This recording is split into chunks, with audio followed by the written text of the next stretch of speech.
I'm Adam Hart-Davis. This Adam Cam follows my every move through a typical day in my life, looking at the history and science of the gadgets and gizmos we all take for granted. Look, yanking the egg out of the water. In this programme I go to work, meet the first computer and keep in touch with home. Yeah, I should be on the 620.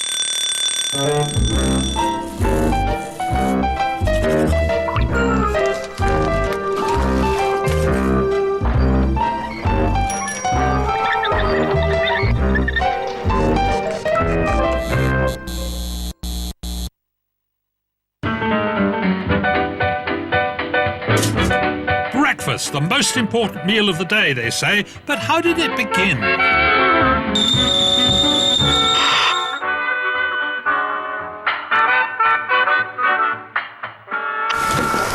These are oats, and we're making what must be the oldest cooked breakfast in the world. This is Sue Blackmore, my partner, by the way, apart, of course, from bits of dead animals roasted on sticks, but the barbecue for me comes later in the day. We're making porridge. And if you want to make porridge, you need to take cereal, any old cereal really, although in this country we normally use oats. And first of all, you've got to get the husk off. I mean, it's possible. I've done one. Oh, I nearly dropped it. I've done all these. Well, you've been going for hours. No. How about trying bashing them? Put a handful in there. So this is a mortar, and if you bash them with a pestle... They jump out. All right, well, grind them then. Yeah, they are splitting. Oh, some are breaking up, look. Well, they are a bit, but they also jump out when you bang it. Does that help? I think a bit of... Which one was it you gave me? I think grinding is probably better. There, look, the middle bit's... There, look. That's the middle bit coming out. I've actually got one out away from the husk. So that's the bit we want to eat, and this is the husk which gets thrown away. I'm not sure we're going to get... This is going to take us a long time. Any breakfast before lunchtime. Right.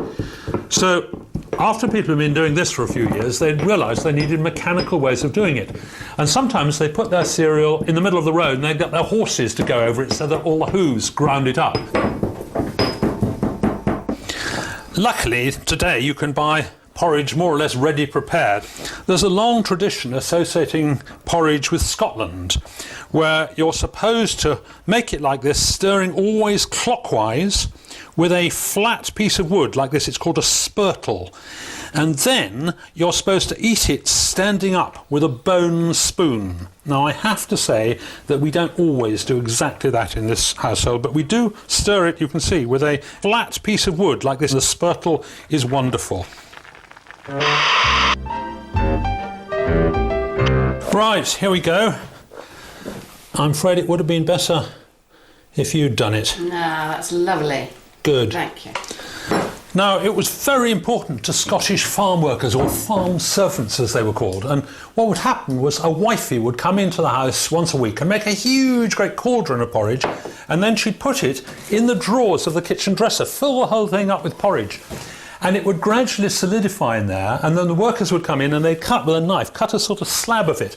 That was called their piece, and they'd take it off for their lunch in the fields. Lovely idea. Anyway, it's summer, and I think I'd rather have cereal myself, because porridge is good for the winter, but cereal's better when it's warm weather. And the idea of having cereal was in fact dreamed up by an American doctor, and his name was John Harvey Kellogg. He thought that all the problems of the world were caused by constipation. And if you ate proper ground up bits of wheat and corn and stuff, you would avoid all this constipation and everyone would be much happier and healthier. And incidentally, he claimed, feel the need for less self-abuse. Kellogg carried out 20,000 bowel operations at his Grand Sanatorium at Battle Creek in Michigan and claimed he never found a healthy bowel. Battle Creek became the breakfast cereal capital of the world after John Harvey and his brother opened a factory there. Its modest beginnings were soon forgotten as the Kellogg plant grew to be even bigger than the sanatorium, spawning a whole galaxy of breakfast cereals and family favourites. Eventually, there were plants all over the world. Why don't you try the convenient assortment? Kellogg's Variety Pack. 9 cereals to choose from, 10 individual servings. Very good. Thank you, John Harvey. Kellogg's best to you. On Saturdays, I like to have an egg for my breakfast. If you want to yank your egg out at exactly the right moment, then what you need is this machine. This is Dr. Thomas Gaddis's automatic egg boiler, patented by him in March of 1897. I expect you've all got one, actually. Anyway, the egg goes in this cradle here, and that's going to be lowered into the water. And that's hanging from this beam. Okay, so I've got to swing the beam up to get the egg into the water. And to make sure it stays there, I'm going to have to fill that container with water. And so I'll move that weight up there, and I'll put this hot water into this container here, up to the line, because that's the right time for the egg. And now it's boiling away, and you'll see that the water dribbles out through the hole in the bottom of this reservoir. Gradually this end becomes lighter, and so the beam will tilt. But Dr. Gaddis realised that this wasn't good enough if it happened slowly, because if it was slow, the bottom half of the egg would be in the boiling water longer than the top half of the egg, so half the egg would be hard-boiled and the other would be soft. So he arranged this cunning device here. There's a bit of bent coat hanger and a fishing weight, so that when that swings down, the fishing weight will slide down and look, yanking the egg out of the water, and it's perfectly cooked. What I normally do after breakfast is go to the lavatory, the loo, the toilet, the smaller... Well, there are lots and lots of other words. I won't give them all of them. But just when did we start devoting so much attention to the lavatory?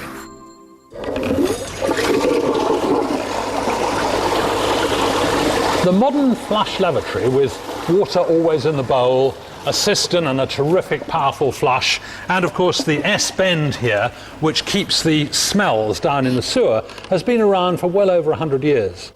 But the lavatory dates back much further than that.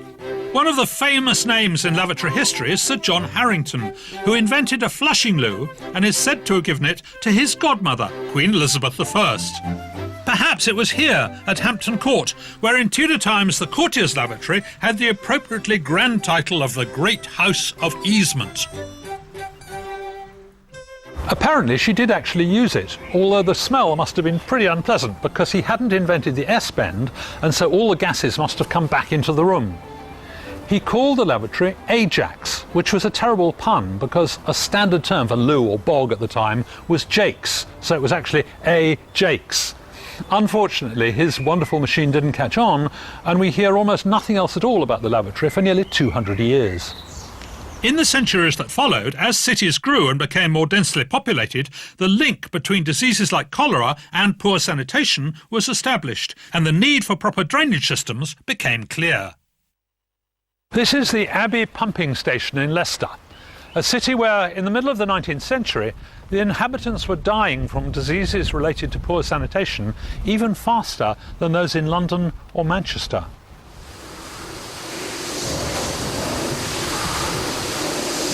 These wonderful engines were built in 1890. Their job, once these solids had been taken out of the sewage, was to pump the liquid 1.5 miles away from the city up to the top of the hill, a total height of 165 feet. That's the same height as the chimney outside. There are 4 engines, and each one would pump 208,000 gallons of liquid every hour. They are wonderful. How many machines do you find that still work 115 years after they were built? These great pumps must have saved thousands of lives. Today, they run only for visitors because this is now a museum with, appropriately enough, a collection of sanitary artefacts. This beautiful lavatory is a Twyford's pan closet from about 1855. And basically it's a water closet. You'd sit on here and you would go, and then when you'd finished to flush it, you pulled up this handle here. Okay, and you can see there's a lot of complicated mechanism, but essentially what happens is that the dish, the metal dish underneath, tilts down and everything is squirted into the trap below. But there's a cunning bit to this mechanism, because when you pull this up, what you're doing is letting water in through here, and it goes up through here to flush the loo.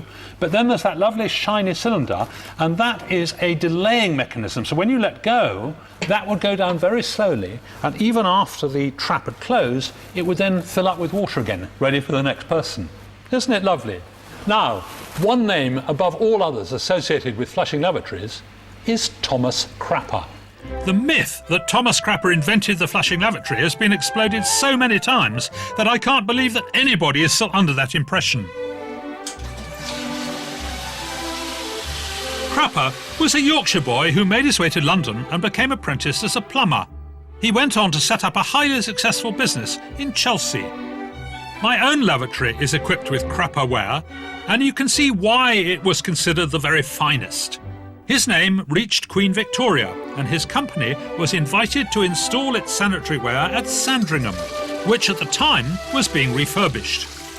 But his reputation lies partly on the claim that he invented the valveless waste preventer, or siphonic flush, a device inside the system to stop leaking. Actually, I'm sure that Crapper didn't invent the siphonic flush. He took out half a dozen patents for lavatory things, mostly for sort of improving drains, but none of them was for a water waste preventer. And what's more, the earliest patent I found for a siphon was in 1853, 8 years before he started his business.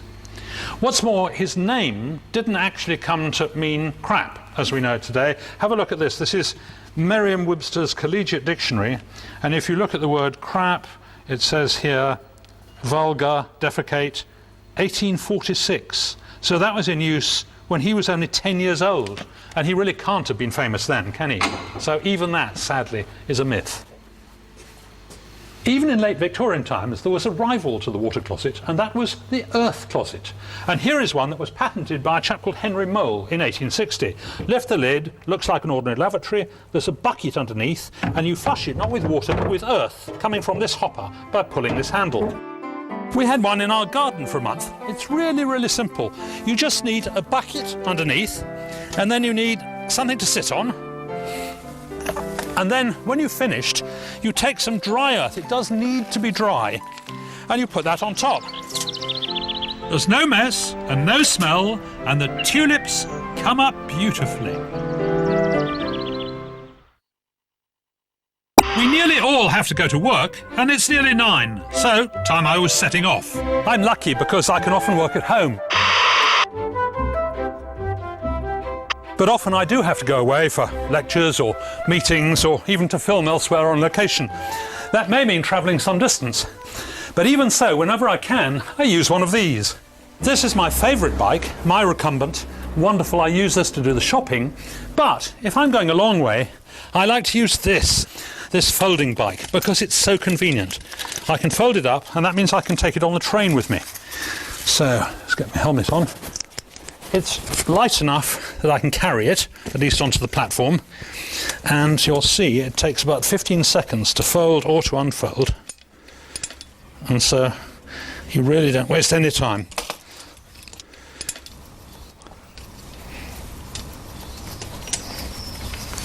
And there, it's ready to ride away.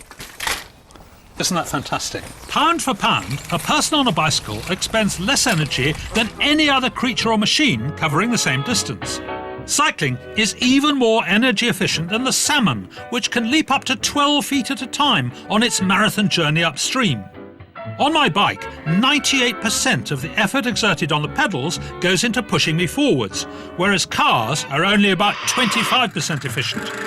And of course, a bike runs on a good breakfast instead of expensive petrol. Here at the National Cycle Museum at Llandrynod Wells in Wales, you can trace the history of the bike from its beginnings almost 200 years ago.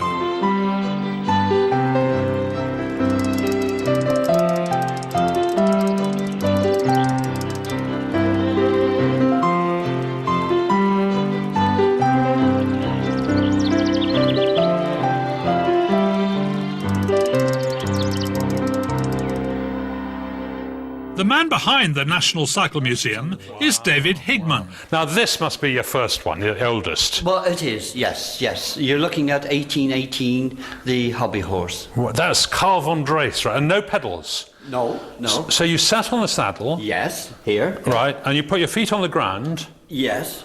and then how did you get along? Well, what you actually do is sitting, you kick along with your feet, but you rest your chest against here to give more kickback, and here, of course, is your steering handle. Ah, so this was chest, not elbows on here. Yeah, exactly. Right. Yes. And does it work? Oh, yes. If I had to make a journey, I'd rather ride this than walking. Really? Yes. And this one here, Yes. what's this one? That's the Macmillan. Patrick Macmillan, Yes. 1839. Yes. So this is 1839, 1840. 40, That's a little bit hazy. an argument, and two Yeah. plaques on the wall. Both one says 1839, Do one they? says Well, yes, I have seen outside that, his yes, smithy. yes. So this has treadles. So Yes. they're like pedals, but they're not pedals, are they? Because you have to push forward. That's it. Which is a very odd movement. And incredibly heavy, this great cartwheels and this huge frame with the horses. I think it's wonderful, don't Yeah, you? and of course, we've got the iron tires as well. Yeah, it makes quite a noise scrunching up the road. But I have ridden one of these replicas for a mile or so. There are 250 cycles on display at the museum, and a great favourite is the penny farthing. But it's not really called a penny farthing, is it? No, it's known as an ordinary bicycle. Ordinary, right? Bicycle or high wheeler. A The high high wheeler is the American term. What's the point of having such a big front wheel? Well, the period of bicycles that we're talking about now came in 1870 to 1890. The road conditions were very, very rough. So with this big wheel, you're able to glide over the rough ground much Get over the potholes. Yes, okay. And also, of course, because you've got direct drive to the front wheel, you want it big to go fast, don't you? Oh, yes, yes, yes. But the wheel diameters range from 40 to 60. 60? Yes. Wow. Yes. But you had to have a bicycle in proportion to your measurements of your legs. Right, because you've got to reach the pedals. Yes. So if your inside leg is shorter than this distance here, you couldn't ride it at all. Precisely. So, tell me about this bike up here. Well, you're looking at the early pneumatic tired bicycle. Fantastic. So how did this come about? Well, Dunlop actually patented the air tyre in 1888, and of course once the general public started riding on pneumatics in early 1890, 91, of course the bicycle industry just bloomed.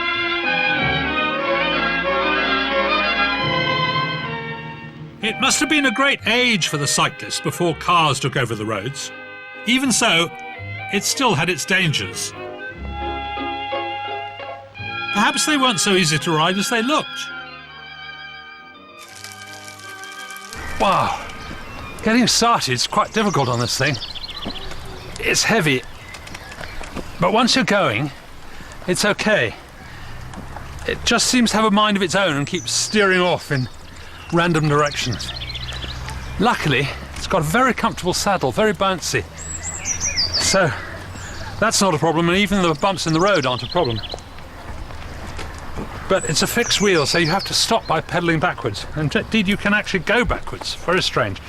This must have been wonderful, particularly for women. Very liberating.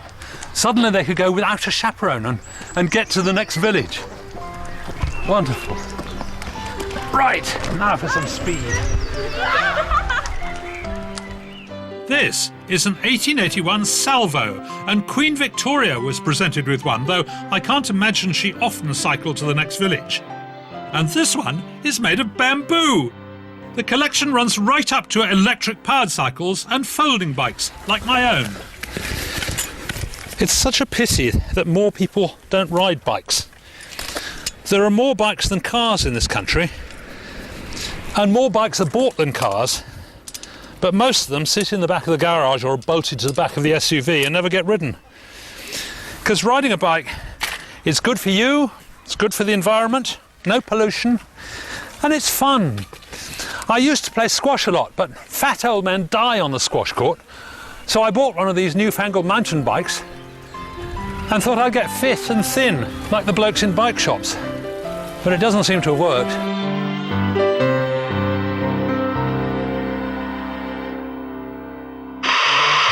Mid-morning now, and I'm in the office where these programmes are being made.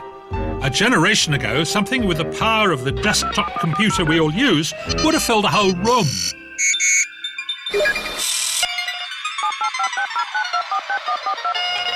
The modern office computer is only about 20 years old, and yet it's extraordinarily powerful. I can type on it like this, and I can correct my mistakes afterwards, and then when I've finished, I can store this and keep it forever. I don't need to print it out at all. I can put this into an email and send it to a colleague across the room or to somebody across the world, and it only takes seconds to get there. And it's not just words. I can put photographs on here and music and videos and send them across the world and store them in the same way. 25 years ago, I would have needed a bank of machines to do this. I would have needed a typewriter, a fax machine, a photocopier, and a row of filing cabinets to store all the information. Oh, and I haven't even mentioned the internet. And yet, the history of the computer goes back more than 150 years.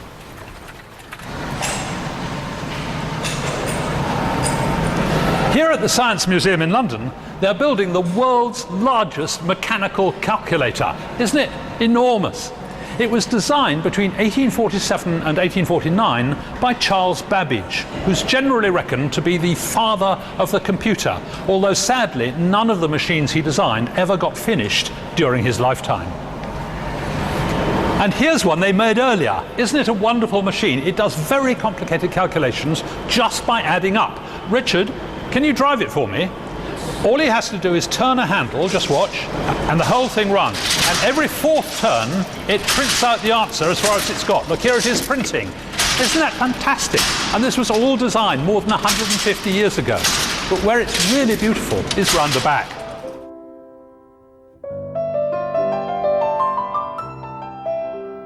Each of these columns is adding a number to the next, and when the answer passes 9, it's carried over to the next column.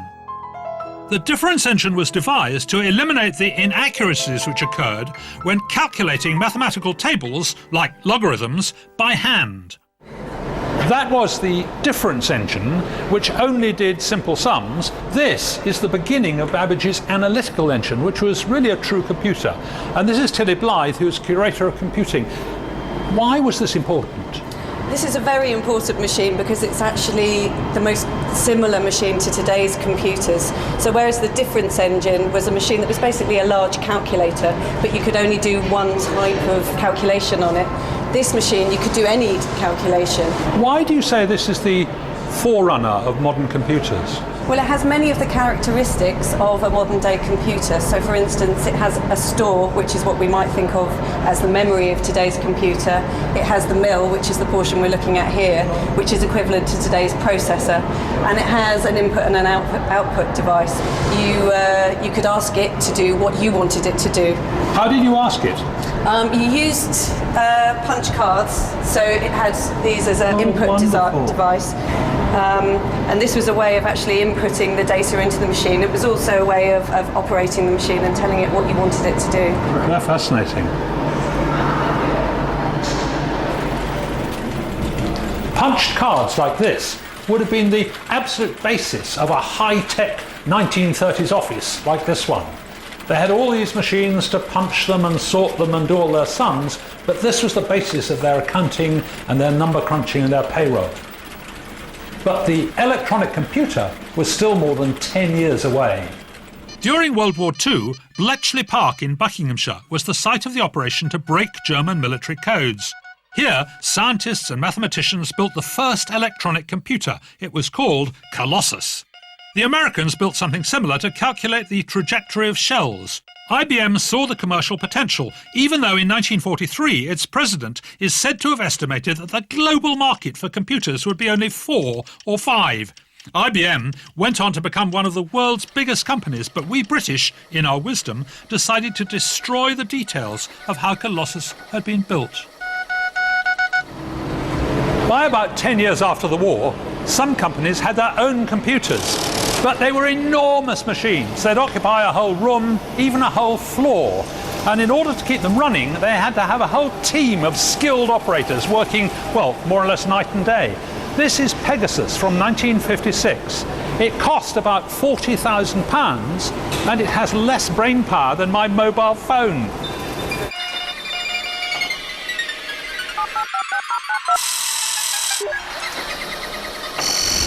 By 1976, when the Apple I came out, computers were getting a whole lot smaller, and it became possible for the first time to have one at home. However, they really were for enthusiasts. You didn't get this elegant display at all. That you had to make for yourself. And you didn't get this nice wooden box, or indeed any sort of case, or the keyboard. You had to sort that out. All you got when you bought your Apple I was this, the circuit board. I don't think I'd fancy putting that all together. Time for lunch and a chance for me to do another chapter of my book.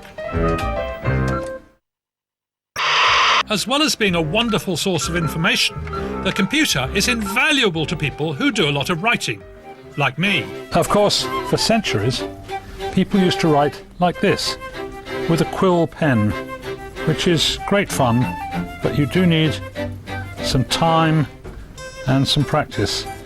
Nowadays, I write all my books with this amazing device. Here is a folding keyboard, and out of this end of it comes this little frame, and this tiny computer goes on here like this. It's got my last 3 books in it, and I'm doing my next one now. But of course the whole thing was very different when I started. I wrote my first book on a portable Remington.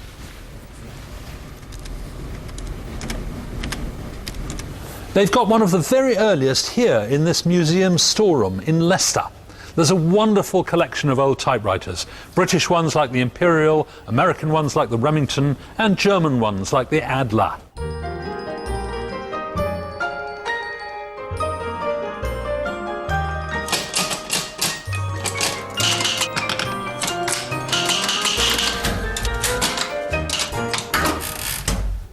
This is the oldest typewriter in the collection. It dates from 1876. And if you lift that up, there's the keyboard, hidden and dust-free. It was invented, this machine, by Christopher Sholes and his partner Carlos Glidden. And they got it made by Remington. It was in fact the first commercially produced machine, and they called it the typewriter. Remington was originally an American arms manufacturer, but by the 1870s it needed to move on. The chap who looks after the typewriters here is Andy Simpson. The Civil War, American Civil War, had finished by the 1870s. That must have been good time for them. That's right, yeah. So they diversified into sewing machines, and then from there they actually got the contract to produce 1,000 to 24,000 typewriters for Sholes and Glidden. That was very convenient. It was, yes. Yeah. That's why some of the early machines, they actually look like sewing machines with the transfers, and in fact the very first ones at 1874 actually were mounted on sewing machine tables. Oh, right, they were just using their existing stock. Existing stock, yeah. This original Sholes design used the simple principle that was to become common to all, the individual letters of the alphabet mechanically striking the paper, though there were some variations like this one. This machine also has the QWERTY keyboard. QWERTY, of course, refers to the arrangement of the keys, Q, W, E, R, T, Y, being the beginning of the top row of the keyboard. This was another Sholes innovation, developed after he found problems with his earliest model. On his first machine, he had problems with the type bars clashing with the most frequently used letters. So he actually asked his brother-in-law, who was a maths teacher, to work out a combination of the least used keys next to the ones that was most used, and he came up with a QWERTY keyboard. Not as scientific as he tried to make out, but it stuck. Other companies had their own ideas, but by about 1900 everybody was more or less using the QWERTY keyboard. Today, with the computer, key mechanisms are a thing of the past, so there's nothing to jam. We don't need to slow our typing speed. We could abandon QWERTY and design a truly efficient keyboard. One of the problems with these early typewriters was that you couldn't see what you were doing, because the keys actually come up from underneath to hit the paper on the platen, the roller here. Let me show you.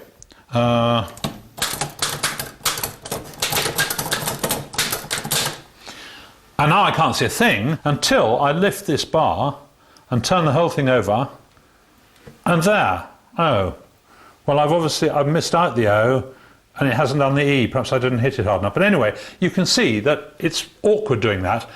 So some people set out to make typewriters where you could see what you were doing. This is the Underwood No. 5, made in 1901. And by the time they produced this, they'd got all the features of a modern typewriter. It's got the shift key, the space bar, the black and red typewriter ribbon and everything. Nothing changed much after this, except for the advent of the electric typewriter. The electric bit of an electric typewriter didn't really do anything grand. It just meant that the typist didn't have to use so much weight on the keys. Apart from that, the old Underwood had it all.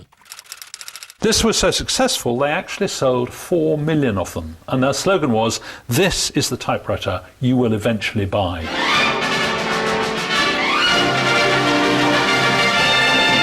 If the typewriter wasn't to change much in itself, it did contribute to social change. The demand for people to operate them was met entirely by women, introducing many to work for the first time.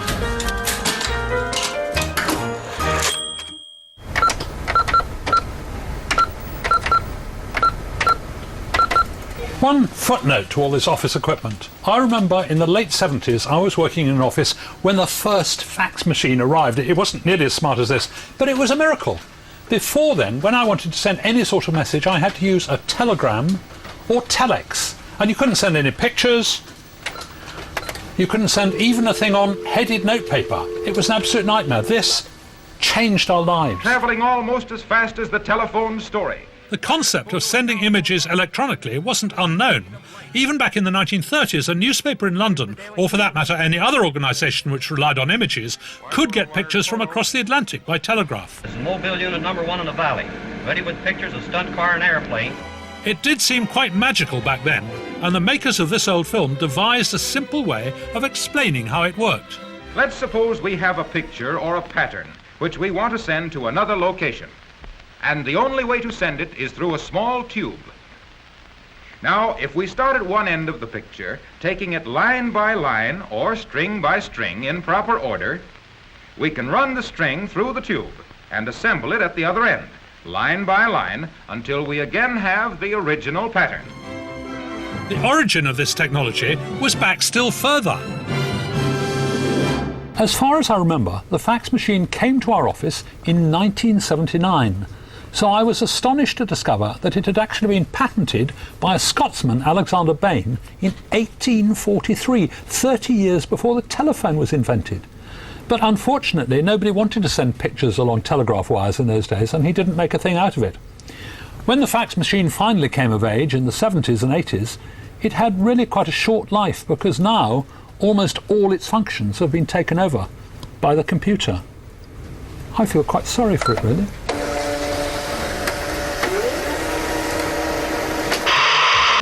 Nearly 4 o'clock and time for a cup of tea. That's about the only thing my computer doesn't do.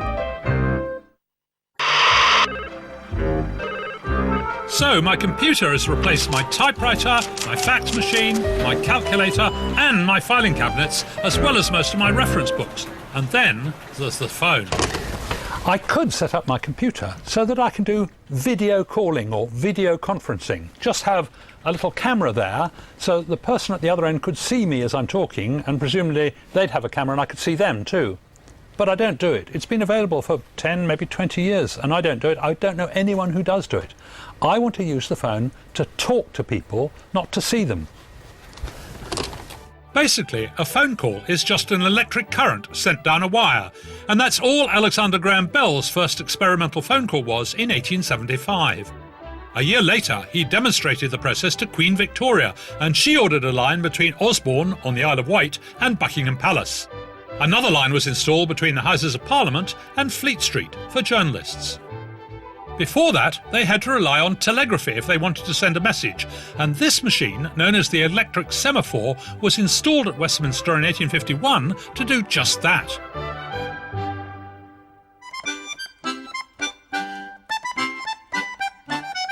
How did they manage long-distance communication before the electric telegraph? Well, I've come here to experience life on the rolling wave. Well, actually, on board the deck of the SS Great Britain, Brunel's great iron ship, in dock in Bristol. Now, the Native Americans used to communicate with tom-toms, doom, doom, doom, doom. but it's very noisy around here.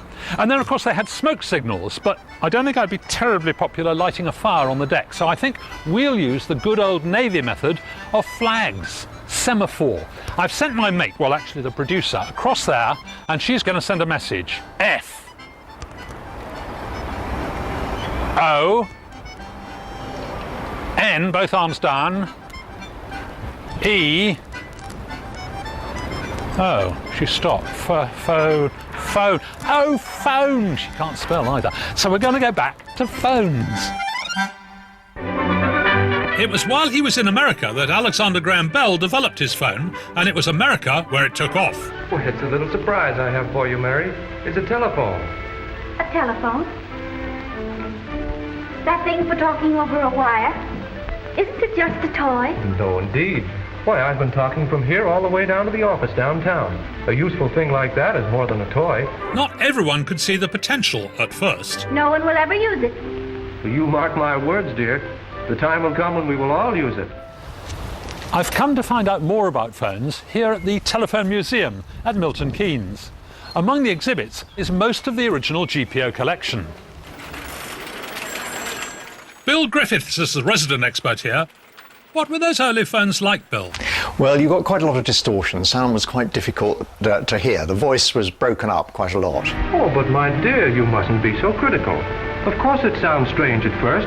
The advertisement says it will. Quite quickly, they wanted to keep the mouthpiece still. And so what they did was to put it on a stick, and hence you got the candlestick telephone. So you got a bit you listened in, and you got the bit you were speaking into. When people started using the phone, they were very much used in a house or in a company or in a factory, and it was the sort of chap in charge telling someone below what they wanted. It was that sort of thing. And so they were connected up from A to B, very much like you've got a speaking tube on a ship. And what, of course, they thought fairly early on was, that's no good, we really want to have lots of people talking to each other. How do we do it? And what they came up with was, quite quickly, was the switchboard. All you have to do is to press this button and then wait until someone answers. What the operator had to do was to connect up two telephones. So one would go into one number, and the other member of the pair would go into another number. And the operator then had to ring through and then put one of these switches forward. They could listen in to the telephone call that was being made in that way. They needed, of course, switchboard operators. And what they started off with, again, was, I know, we can use boys. They presumably were cheap. And so they started having boys as switchboard operators. Unfortunately, and I can't believe this, they started messing around. So they thought, no, we'll get rid of the boys and we'll use young ladies. One of the things with the switchboard is that obviously you've got to talk to the person you're connecting to. And so at that stage, the operator needs to be able to plug a switch and hear what's being said to her as well. But really, they didn't like them listening into the telephone conversation. And so in a large exchange, you would have someone supervising, and I'm talking about 1 to 6 or 8 operators. You'd have a supervisor standing over them, making sure that they didn't listen into the telephone call or mess around in any other ways, because they'd know which were likely to be the juicy phone calls, and let's have a listen to what those are going on. Eventually, the girls went the same way as the boys, in their case, replaced by the automatic exchange. Not everyone could afford a phone, and in any case, you might want to make a call when you were away from home. And so, the phone box appeared. These famous red ones were designed by Giles Gilbert Scott, who also designed Liverpool Cathedral, Battersea Power Station, and Waterloo Bridge. But they used to have a very different arrangement for where you put the money in. This is it. This is the coin box you would have found in a red telephone box. And when they came out, they took 4 pennies, 4 old pennies.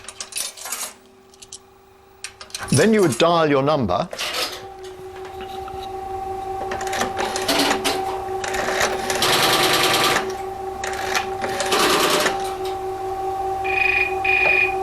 And once someone answered, but not before, you'd press button A. Of course, if you didn't get through, you could get your money back by pressing button B. And so every child of that particular period would go along to a coin box and press button B just in case an adult hadn't got their money back and forgotten it and left it there.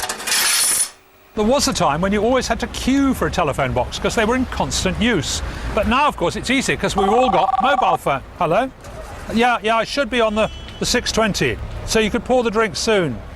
Really, this is what they were like when they were first introduced in the 1980s. Isn't it amazing? It weighs about 100 weight. You couldn't possibly put it in your pocket. And compare it with the modern thing. It's about a quarter of the size, and of course it's got on it not just a phone, but a camera, a memory, all sorts of stuff. It's like a computer. I couldn't have imagined this when I was a lad. She's stranded, as so many girls have been before, miles from anywhere with no telephone near and no man who understands about cars to lend a hand. But to this young lady of tomorrow, the situation holds no terrors. This handy little device of the future is based on the walkie-talkie, which saw so much use with the army during the war. Miles away at the garage, a light flashes on a set standing by, tuned to the same wavelength, and soon help will be coming to a girl in distress. The first mobiles were really just radios, but there's an intriguing story linking Hollywood star Hedy Lamarr with the invention of the mobile.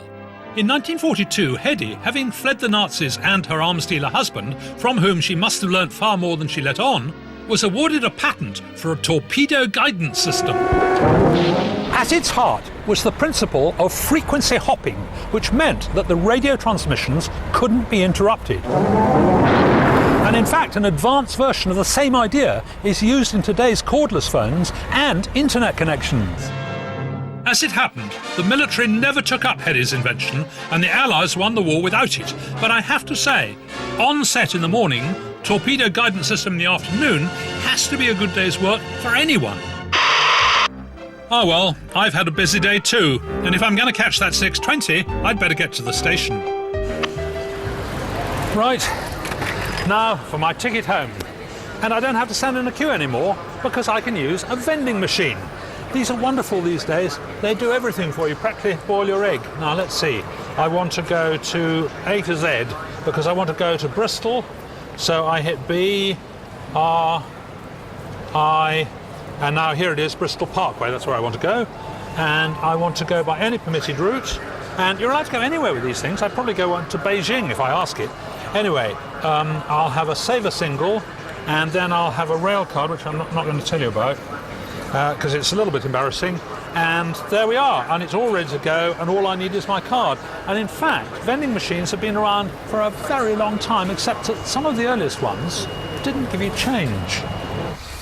The first vending machine we know about was built by Hero of Alexandria, and this is it. This is an original 2,000-year-old relic, I don't think. And the way it worked was this. You put your money in the top, 50 drachmas or whatever it was, and out at the bottom came a little slurp of holy water. Watch this. Get ready, go.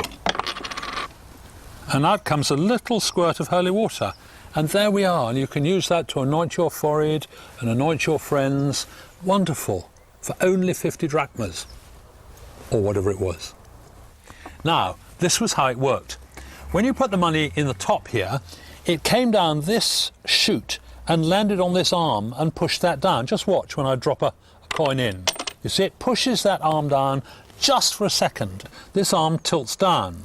That pulls up this wire and this weight and opens the valve there. Watch. So now water can flow out there and come gushing out the end. But the moment the coin falls off this arm, the weight pulls that down, closes the valve, and that's the end of your holy water, and you don't get very much for your money. After Hero, there were no vending machines for hundreds of years. They went through a sort of dark ages until the end of the 18th century, when a few appeared to sell postcards. And then in the 1880s, people devised several coin acceptance machines, and then vending really took off. There was a brief craze for coin-operated bars and cafes across Europe, but it was at the seaside and the fun fair in the first half of the 20th century that vending, in this case selling fun or a chance to win, really developed. The concept of buying something from a machine instead of just playing the machine really began only about in the 1950s. I've got it, look, I've got it. Ah! The refreshing look becomes a reality. Initially, it was mostly drinks and confectionery that you could get from machines at stations or motorway services. Today, it's a vast industry with over 500,000 machines in the UK alone. In fact, it's even got its own trade exhibition, which is why I'm here at Earl's Court. There are times when it seems there's almost nothing you can't get out of a machine.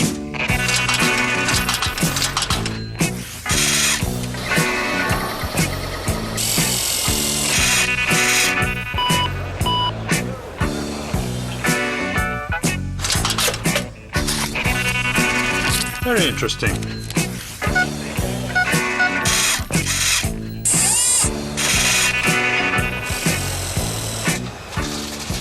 What's this? The cans are going in. Now, this is Bernard Stone Street, and you've got a rather curious vending machine here. It doesn't vend at all, does it? It sucks. No, it doesn't. It's a reverse vending. It swallows. Absolutely. Yeah, that's not very kind, is it? Well, it takes things back, and it's the things that we want to take back. We need them for recycling. There we go. But now it thinks it was a can. I heard it go clank at the bottom. No, that's the compactor. Well, let me show you where it goes. All right. Oh, that's quite good. Oh, hey, they're all well and flattened, aren't they? That's very impressive. I would say that was properly squashed. Absolutely. That's as well as I can do it. So all we've got to do now is take these. And what about this one? Do they squash the bottles too? This is squashed to an industry standard. Oh, that's very good. And you notice that they're pierced as well. Oh, yeah, well, otherwise it'd be very difficult, yes. Sorry, otherwise they bounce back out again. Yes, excellent. OK, so what do I get out of it? By pressing that button, after you've deposited your containers, you'll get a receipt. And it's not just an ordinary receipt, it's adapted to provide you with what you've recycled and a number of points against that. Right. And with enough points, I can get a discount off my next drink, or perhaps a bar of chocolate, as well as helping the planet. Good luck. Thank you very much. Cheers. Oh, hang on a sec. I'll take that. You want to keep that? Yes, thank you. What a shame I can't use it to buy my ticket. So, that really is the end of just another working day.